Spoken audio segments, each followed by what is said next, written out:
Bonjour à tous. Donc effectivement, je remercie Thierry, enfin je ne sais pas s'il faut que je le remercie, de ce sujet, effectivement, qui est très intéressant. Alors, activité musculaire continue, je vois à peu près de quoi il voulait que je parle, mais c'est vrai que quand il a rajouté les crampes, les raideurs, c'est devenu effectivement un petit peu plus complexe parce que toute la difficulté est de savoir jusqu'où on va aller et de quoi on va parler. En fait, j'ai pris les choses par l'autre bout, c'est-à-dire je me suis dit qu'est-ce qu'il y a de commun à tout ça ? Ce qu'il y a de commun à tout ça, c'est une contraction musculaire involontaire, c'est-à-dire effectivement une activation involontaire de l'appareil contractile actine-myosine. Ça n'a pas résolu mon problème.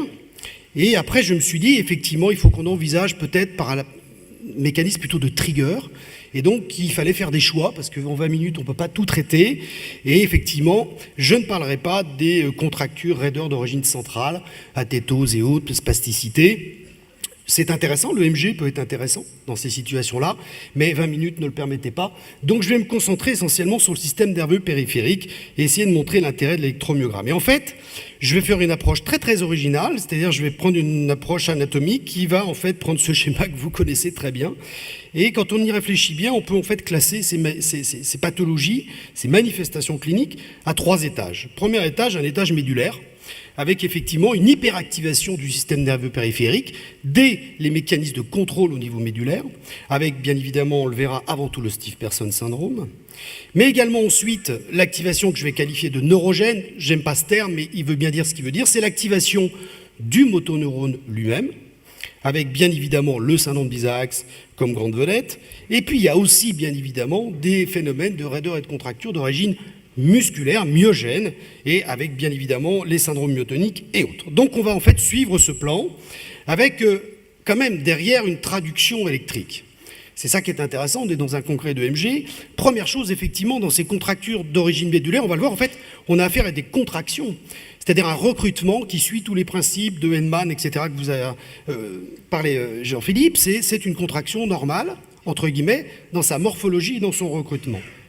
Bien évidemment, lorsque le mécanisme, le trigger se situe au niveau du motoneurone, vous avez une hyperactivation de potentiel d'unité motrice qui va, on va le voir, de la fasciculation à d'autres décharges possibles. Et puis à l'extrême, bien évidemment, au niveau du muscle, eh bien, ça va être des décharges de fibres musculaires, donc avec une morphologie qui également va être différente. Donc, je trouvais cette approche plutôt facile et pratique, et donc c'est ce que je vais adopter. Alors d'abord, le Stiff Person, bon effectivement c'est un syndrome très ancien, 1924, pathologie auto-immune qui associe, comme vous le savez, une rigidité musculaire paroxystique ou fluctuante et qui, très souvent axiale, dans sa localisation, et ces spasmes musculaires sont volontiers déclenchés par des stimuli extérieurs inattendus, qu'ils soient sonores, visuels ou tactiles, peu importe. Ils peuvent être extrêmement massifs ou parfois plus focalisés. Il y a des formes qui ont été décrites au niveau des membres en particulier, et ces manifestations disparaissent pendant le sommeil.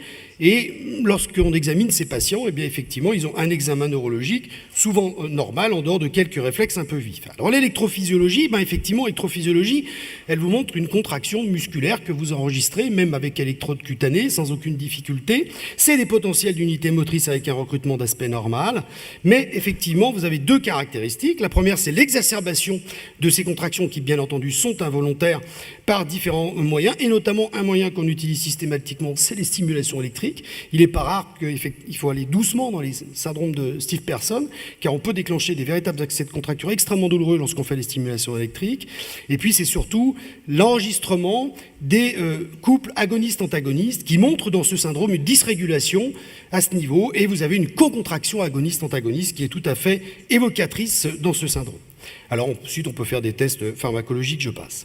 Bon, la physiopathologie, vous la connaissez, c'est les anticorps anti-GAD qui sont présents dans 60% des cas dans la littérature, donc c'est loin d'être constant. Et effectivement, alors leur rôle reste discuté, je passe très vite, c'est détaillé dans le livre. Bon, vous savez qu'ils peuvent être également retrouvés au niveau du pancréas, avec un diabète associé, mais plus récemment, il y a eu effectivement d'autres anticorps qui ont été rapportés, donc l'anti-GLIT T2 et puis le GABARAP, qui ont été des anticorps très particuliers, qui sont associés à des syndromes de Stiff Person. Et puis, parfois, vous le savez, ce syndrome peut être paranéoplasique, et alors s'associer à un autre marqueur, et notamment les anticorps anti-amphiphysin qui étaient bien connus, et plus récemment les anticorps anti-géphyrine qui sont des marqueurs extrêmement forts pour un syndrome paranéoplasique associé. Le traitement, je passe, c'est un traitement symptomatique qui, comme vous le savez, repose sur des très fortes doses, souvent de benzodiazépines, extrêmement impressionnant chez certains patients, et bien évidemment la place des thérapeutiques immunologiques. Alors on trouve de tout dans la littérature, jusqu'au rituximab, bien évidemment, avec des résultats qui sont quand même souvent très variables. Il y a quand même des formes qui sont réfractaires extrêmement sévères. Voilà pour le stiff person. Ensuite, vous avez effectivement d'autres syndromes d'origine médulaire, mais il n'y en a pas beaucoup. Il y en a un qui est très rare. J'ai vu une observation, c'est l'hyperekplexia ou le PERM syndrome. En fait, c'est, on va dire, un petit peu ce qu'on va voir avec l'Isaacs et le Morvan, c'est un peu la même chose. C'est un stiff person associé à des atteintes centrales. Mais les anticorps sont totalement différents, hein, puisqu'il s'agit effectivement d'anticorps antirécepteurs à la glycine. Et c'est des tableaux extrêmement sévères, qui peuvent être paranéoplasiques, est extrêmement sévère et la thérapeutique doit être extrêmement agressive. Et on a eu un patient comme ça qu'on a été obligé de traiter jusqu'à l'endoxan, qui était en réanimation avec des accès de contracture, des troubles de vigilance, une dysautonomie absolument majeure, qui sont les signes cardinaux de ce syndrome, qui restent quand même assez rares.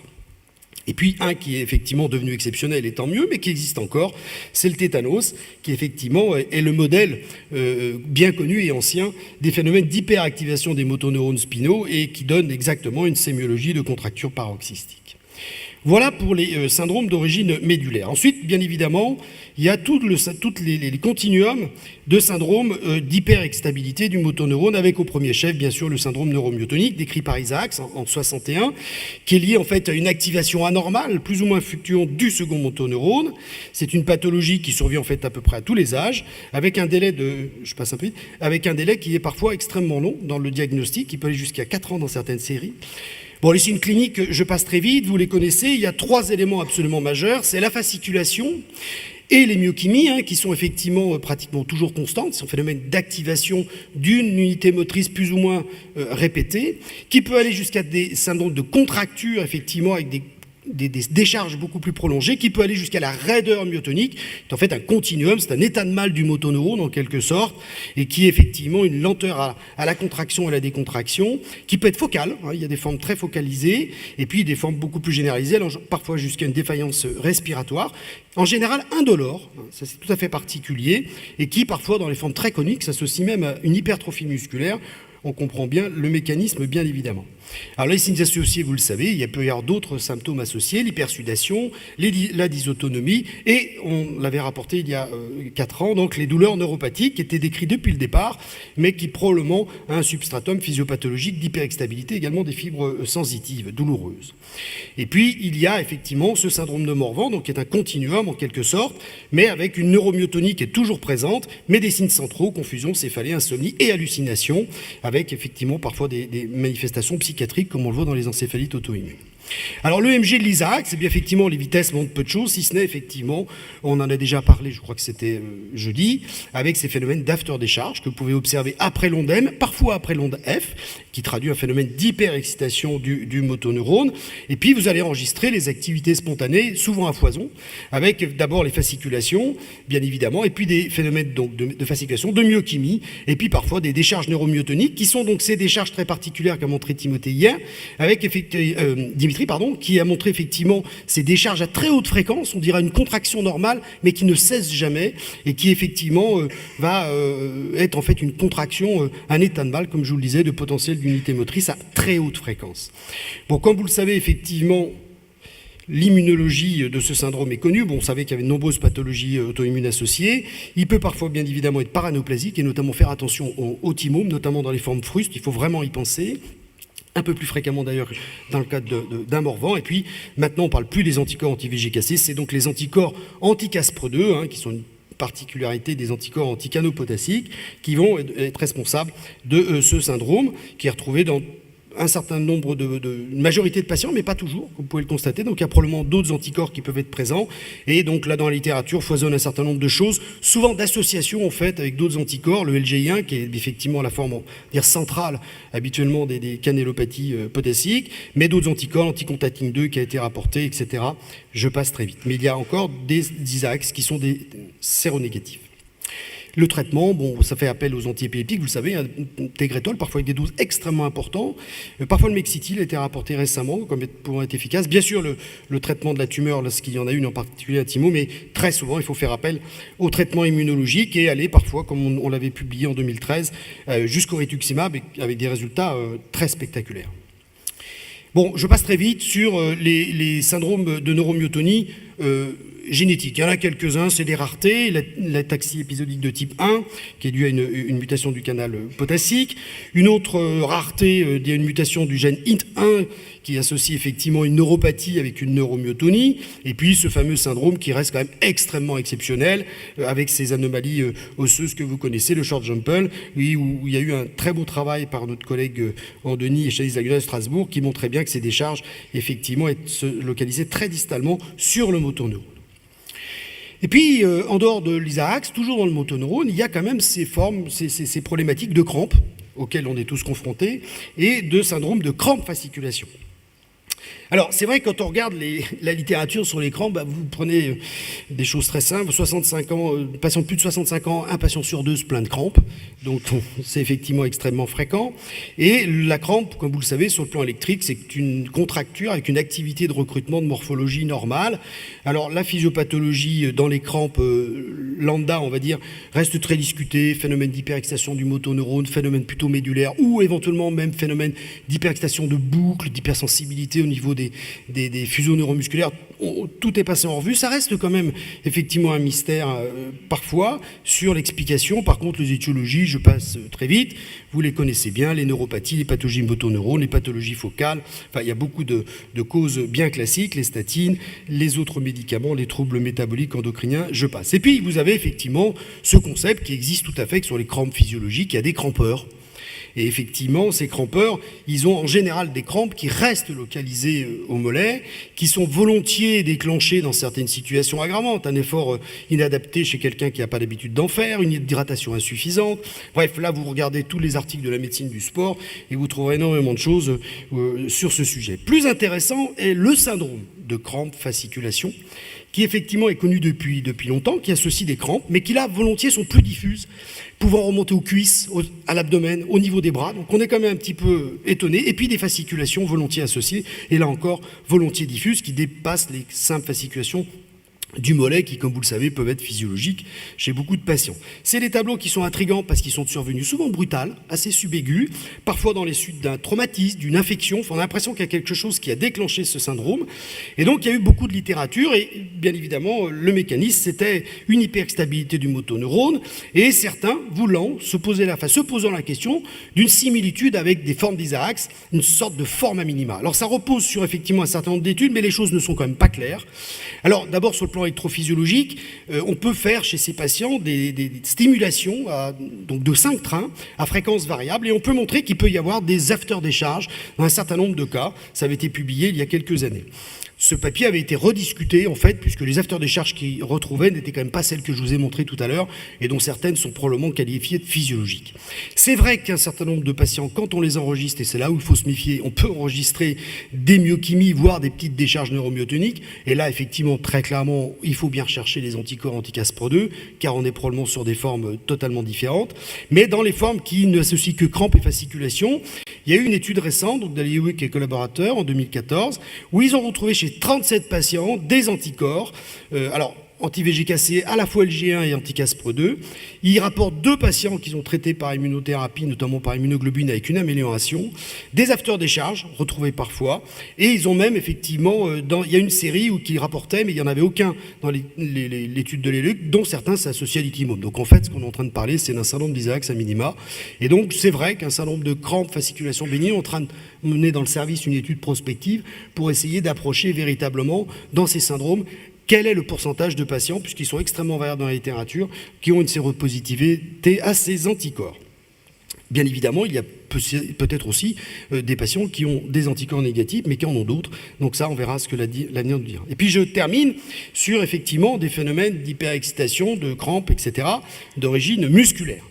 Alors, bien évidemment, on commence par tout seigneur, tout honneur, les syndromes myotoniques, qui, vous savez, sont une lenteur à la décontraction uniquement, qui apparaissent après contraction volontaire ou percussion du muscle, vous connaissez ça très bien, aggravée par le foie, et améliorée par la répétition de gestes, sauf si elle est dite paradoxale, qui correspond plutôt à une canélopathie, et puis à l'électromyogramme, on en a parlé au quiz, pour ceux qui sont restés hier, avec ces décharges très particulières, qui sont des décharges musculaire, hein, donc effectivement de potentiel d'origine musculaire, avec cette morphologie que vous connaissez bien, crescendo, décrescendo, variation et en amplitude et ou en fréquence. Mais il est très important effectivement de bien faire le diagnostic différentiel, car on tombe sur un groupe très particulier qui ne va pas engager, comme vous le savez, une biopsie musculaire, mais bien évidemment une étude génétique d'emblée. Alors bien évidemment que le Steinert, ça pose pas trop de problèmes, beaucoup plus difficile, et on le répète souvent, la problématique du PROM avec ces patients qui présentent un déficit proximal, avec effectivement souvent des myalgies, donc on les récupère parfois après passage en médecine interne ou en rhumatologie, donc être extrêmement attentif, d'autant en plus que ces myotonies, on en a montré une hier aussi, elles peuvent être parfois extrêmement trompeuses. La myotonie du Steinert, vous le savez, c'est vraiment pas compliqué à faire le diagnostic, il y en a en général partout, dans le PROM c'est beaucoup plus difficile. Et puis on peut avoir également des charges d'allure neuromyotonique dans les canalopathies au canal sodium, je passe très vite, ça nous mènerait trop loin. Alors le traitement, du syndrome myotonique, effectivement, tout le problème est le risque potentiel de cardiopathie sous-jacente, notamment la dystrophie myotonique.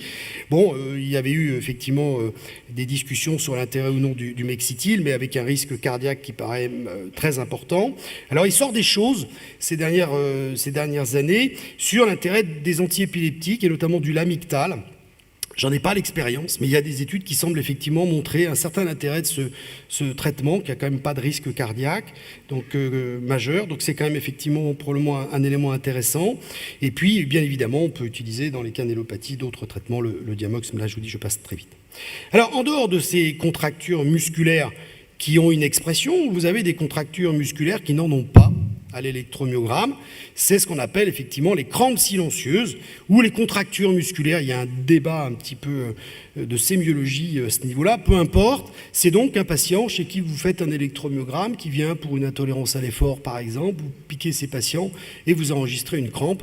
Pensez bien à éventuellement regarder si cette crampe a une activité électrique. Parce que si elle n'en a pas, comme vous le savez, eh bien c'est très évocateur d'une pathologie métabolique, et en particulier du Macardol, mais d'autres sont possibles.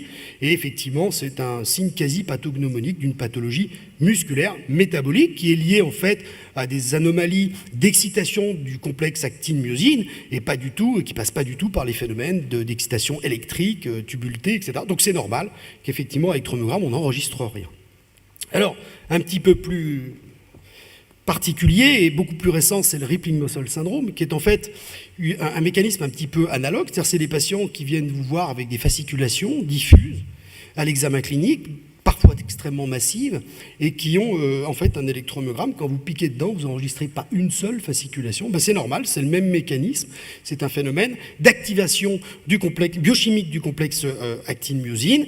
Alors, on sait effectivement depuis quelques années maintenant, que ce syndrome est lié, dans la majorité des cas, à un déficit en cavaline 3, qui peut donner d'autres phénotypes d'ailleurs musculaires, myopathie des ceintures, intolérance à l'effort, etc. Donc c'est extrêmement singulier. Un élément très intéressant, c'est le myodème à la percussion. C'est-à-dire véritablement, vous avez en cognant sur le muscle une espèce de boule au niveau musculaire qui est très évocatrice de ce déficit. Et puis en fait, et on en a parlé également jeudi je crois, c'est probablement il existe des formes auto-immunes de ce syndrome. Alors initialement décrite, donc c'est assez récent, mais initialement décrite surtout en association avec des anticorps antirécepteurs à l'acétylcholine, alors que les patients n'ont pas forcément une myasthénie, donc ça c'est un élément singulier. Et le patient qu'on a eu là récemment dans le service, effectivement, n'a pas d'anticorps antirécepteurs à l'acétylcholine, et le tableau est fortement suggestif d'une pathologie dysimmune. Donc là c'est vraiment un chantier en cours d'analyse. Et puis, un syndrome exceptionnel, décrit il y a quand même déjà pas mal de temps, c'est la maladie de Brody. Ce sera le dernier syndrome dont je parlerai, qui est une pathologie génétique qui débute dans l'enfance et qui associe des raideurs musculaires non douloureuses, qui surviennent volontiers au cours d'un effort, qui sont aggravées par le froid. Et lorsque vous étudiez ces patients, effectivement, vous n'avez pas du tout de myotonie sur le plan électrique ou même clinique, puisque la différence de la myotonie, c'est que souvent, elle ne s'améliore pas à la répétition du geste. Il y a parfois eu des tableaux d'hyperthermie maligne qui ont été associés. Et en fait, c'est dû à un mécanisme de dysrégulation au niveau de la pompe calcium du réticulum endoplasmique, donc du sarcoplasme musculaire, pour la protéine SERCA.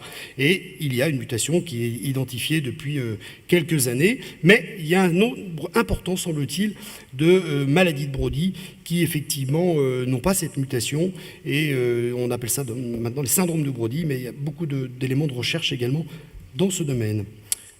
Voilà. Donc en conclusion, les raideurs, les crampes, les contractures, les activités musculaires, effectivement, on l'a vu, les mécanismes physiopathologiques sont variés, mais je pense qu'il est important d'essayer de bien les reconnaître, comme je vous l'ai montré au début, pour essayer de situer à quel niveau se passe déjà la physiopathologie du syndrome. Donc avec ces 3 niveaux, à mon avis, on s'en sort assez bien, et notamment grâce à l'électromyogramme. Bon, la recherche étiologique va dépendre complètement, bien évidemment, de cette analyse. Et la prise en charge thérapeutique, c'est vrai qu'on est dans des syndromes où on peut proposer des choses, pour beaucoup d'entre eux, comme vous l'avez vu, soit des traitements symptomatiques, soit des traitements immunologiques. Donc c'est vrai que ce sont des choses rares, mais quand elles sont curables, potentiellement curables, je crois qu'il est important de les connaître. Je vous remercie de votre attention.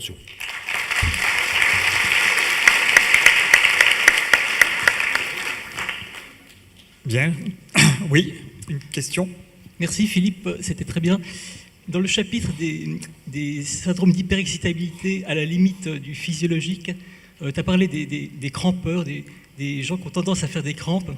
Il y a parfois des familles aussi, ça se transmet dans la famille. Je suis étonné, tu n'as pas parlé de la spasmophilie. Et est-ce que tu les mets dans le même sac?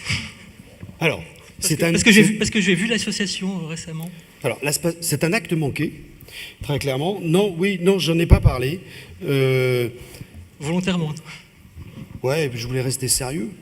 Non, je plaisante, mais non, je crois que c'est là-dessus, enfin, on ne va pas rentrer dans la discussion. C'est un vrai problème. Et puis d'abord, qu'est-ce qu'on appelle spasmophilie? Toute la problématique est là. Il y a un marqueur quand même électrophysiologique, il y a un test d'ischémie avec qui a été très contesté. Oui, mais qui fonctionne quand même. Hein. Je ne me suis pas lancé dans ce débat. Donc, voilà, c'est un acte manqué volontaire. Peut-être Emmanuel a quelque chose à dire là-dessus. De temps en temps, on a des formes d'atteinte que tu classais neurogènes, un peu comme des ISAX, sauf que ce n'est pas des désordres du canal potassium d'origine immunologique ou génétique, mais secondaire à des anomalies électrolytiques, des tétanies ou autre chose. J'en ai encore eu une la semaine dernière, une dame qui arrive avec des contractures des mains. On est passé par tous les diagnostics possibles, ponction lombaire, accident vasculaire cérébral, tatitata. Et à la fin, quand on met un brassard, elle a une main d'accoucheur qui se met comme ça, et pourtant le calcium est normal, donc c'est en cours d'exploration. Et il faut penser à des désordres hydroélectrolytiques en plus, c'est ça que tu voulais dire peut-être. C'est vrai, en même temps, l'élément important dans tous ces syndromes, c'est quand même l'électromyogramme de repos. C'est-à-dire que dans les spasmophilies, on n'a quand même pas des décharges électriques spontanées au repos, il faut les provoquer, etc. Et c'est un peu le problème. Donc là, le débat étant de savoir quel est... Je ne dis pas que ça n'existe pas, je dis simplement qu'effectivement, ça reste quand même un petit peu quelque chose de mystérieux, que le test de provocation est un test qui effectivement révèle une hyperexcitabilité, mais effectivement, on ne sait pas trop par quel mécanisme, donc les mécanismes ioniques probablement, mais je crois que ça reste quand même extrêmement difficile d'y voir clair dans le cas de Cernos. Ça ne veut pas dire qu'effectivement, ça n'existe pas. Et le but étant surtout de parler des syndromes, on va dire, entre guillemets, plutôt organiques au sens classique du terme. Est-ce qu'il y a une autre question? Je vais juste faire une petite remarque, c'est qu'effectivement hier, et pour ceux qui n'étaient pas là, il y avait une communication très originale justement sur les facteurs déclenchants de la personne raide, et notamment cette manœuvre de compression épigastrique qui semblait plus intéressante à réaliser que la stimulation électrique pour déclencher les spasmes. Dans les formes axiales, surtout dans les formes au niveau du tronc, oui, pas trop dans les c'était très formes intéressant. Mais c'est ce que je te disais, hein, c'est pas spécifique. Nous, on a un patient qui a une neuromyotonie diffuse. En lui palpant l'abdomen, on déclenche des phénomènes de neuromyotonie aussi. Est-ce que tu crois réellement à l'existence, c'est l'école d'Oxford qui poursuit son chemin depuis la description initiale des anticorps dicanopotassiques, qui n'existent pas. Oui, on sait qu'ils n'existent pas. À ce syndrome de crampe fasciculation auto-immun. Vraiment, moi, je reste très, très dubitatif. Je pense qu'il y a un certain nombre de patients qui m'intriguent et qui, effectivement, notamment la façon dont c'est présenté avec ces patients qui vont déclencher ce syndrome qui peut être extrêmement invalidants, hein, on voit, Non, mais qui bien sûr. surviennent de façon subaiguë après un facteur déclenchant X ou Y, et qui, pour un certain nombre, va se mettre à disparaître en 1 an et demi, 2 ans, 3 ans, etc. On a l'impression... Mais dans ce cadre-là, c'est pas plutôt des neuromyotonies plutôt que des c'est toute la discussion, crampes-fasciculations c'est de savoir, effectivement, mais on ne remplit pas les critères à l'électromyogramme d'une neuromyotonie, c'est-à-dire qu'on n'enregistre que des Non, fasciculations, mais j'ai on l'impression va que pas dans au-delà. ces syndromes de neuromyotonie, il y a quand même des Alors, aspects c'est- généraux tout à fait. qu'il n'y a pas de syndrome. C'est tout- c'est le continuum Je entre ne suis les pas deux, du c'est tout la- électrophysiologiste, c'est à la fois un inconvénient ici, mais aussi un avantage. C'est que je trouve que parfois les définitions trop puristes sur le plan électrophysiologique risquent de faire passer à côté de certains diagnostics, et notamment, je pense que dans les neuromyotonies, il y a des formes qui ne sont pas aussi riches électrophysiologiquement que ce qu'on peut garder comme critère précis, parce qu'on n'a peut-être pas enregistré tous les muscles, parce qu'on arrive à un moment où ça ne se passe pas en pleine efflorescence des neuromyotonies.